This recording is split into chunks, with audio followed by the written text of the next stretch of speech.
तव विलोकनात् कृष्णा गोपिका जनाः प्रमदसङ्कुला कृष्णा पङ्कजेक्षणाः अमृतधारया कृष्णा सम्प्लुता इव तिमिततां तदु कृष्णा त्वत्पुरोगताः तदनु काचन कृष्णा त्वत्कराम्बुजं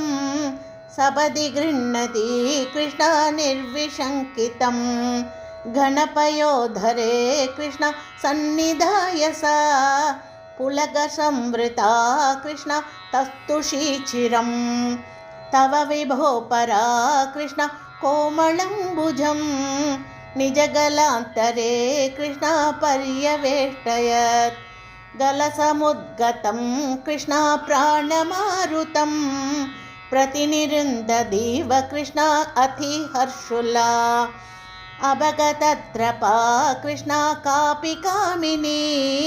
तव मुखाम्बुजात् कृष्णा पूगचर्वितं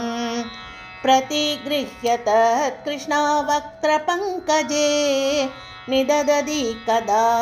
कृष्णा पूर्णकामतां विकरुणो वने कृष्णा संविहाय माम् अपगदोऽसिका कृष्णा त्वामिह स्पृशेत् इति सरोषया कृष्णा तावदेकया सजललोचनं कृष्णा वीक्षितो भवान् इति मुदाकुलैर्कृष्णा वल्लवीजनैः सममुपागतो कृष्णा यामुने तटे मृदुकुचाम्बरैः कृष्णा कल्पितासने